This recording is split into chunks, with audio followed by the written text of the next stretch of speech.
কড়াইতে আমি সাদা তেল দিয়ে দিই। পেস্ট, পনির পেস্টের জন্য আমি কি কি দিয়েছি, সস দিয়েছি, গরম মশলা গুঁড়ো দিয়েছি, কর্নফ্লাওয়ার দিয়েছি, চালের গুঁড়ো দিয়েছি, 1 চিমটে নুন, চিনি, হলুদ। এইবার এগুলো কি করতে হবে,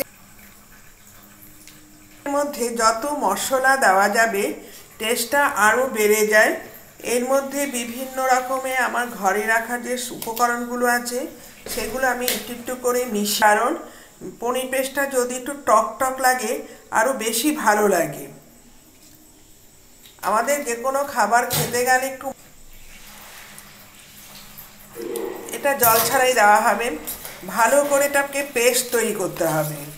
এই পেস্ট তৈরি হয়ে গেলে এর মধ্যে একটু গরম তেল দিতে হবে।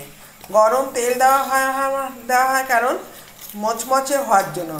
পনির পেস্টটা ওপরটা বেশ ভেতরে মশলা থাকবে আর ওপরটা বেশ মচমচে থাকবে। গরম তেল দেওয়া হয়েছে কেন পেস্টটা বেশ মচমচে হবে, আর দিতে হবে না। এইবার আমি কি করছি, যেহেতু সন্ধ্যা টিফিন রোজ রোজ তো বাইরে থেকে খাওয়া কিনে খেতে ভালো লাগে না, রোজ রোজ তো বাইরে খাওয়া কিনতে ভালো লাগে না, তাই ভাবছি আজকে ঘরে পনির পেস্ট আর একটু সাবুদানার পাঁপড় বানাচ্ছি। এটা সাধারণত মেলা বা বেশ ভালো পাওয়া যায়। এটা বাচ্চাদের খুবই পুষ্টিকর খাদ্য। আমি যখন সাবুদানা এমনি বাচ্চারা খেতে ভালোবাসে না, আমি মাঝে মাঝে সাবুর খিচুড়িটাকে ভেজে নিচ্ছি। রবিবার মানেই ছুটির দিন, খালি সকাল থেকে রাত পর্যন্ত খেতে ভালো লাগে, কিন্তু বেশি কিছু খাওয়াটা কিন্তু স্বাস্থ্যকর নয়। তাও আজকে কি ভাবছি, অনেকদিন পর আকাশটা একটু মেঘলা মেঘলাও রয়েছে, সন্ধ্যার দিকে একটু ঝড়ের উপশম হয়ে দেখা দিয়েছে, কিন্তু ঝড় আর হয়নি। খেতে ভালো লাগে, গরমের মধ্যে খাওয়া দাওয়া করতে একদমই ভালো লাগে না। আর এটা তেলে দিলে বেশ পুষ্টিকর। এদিকে পনির পেস্ট আর এদিকে হচ্ছে সাবুর পাঁপড় ভাজা।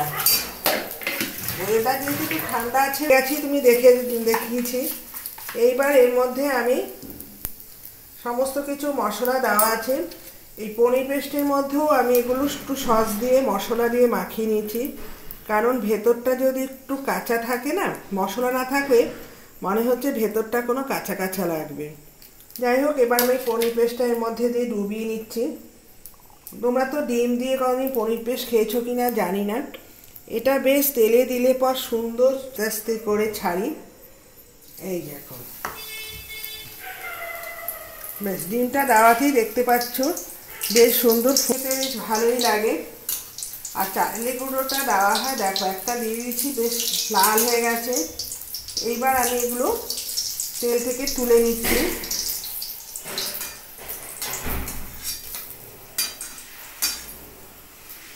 দেখো কি সুন্দর ডবো ডবো হয়ে গেছে। এটা সাধারণত গ্যাসটা কমিয়ে করতে হবে। এইবার আমি একটু আস্তে আস্তে করে ওপর দিয়ে ছড়িয়ে দিচ্ছি, একদম খুব ছোট্ট করে।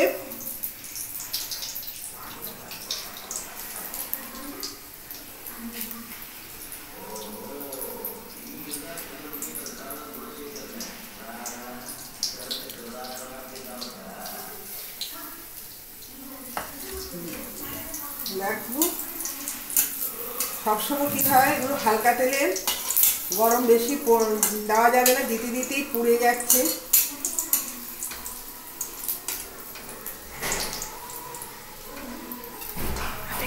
ঠিক আছে, তোমরা সঙ্গে থেকো। দেখো কি সুন্দর লালচে লালচে পনির পেস্ট আর সাবুদানা আর সাবুরে পাঁপড় ভাজা।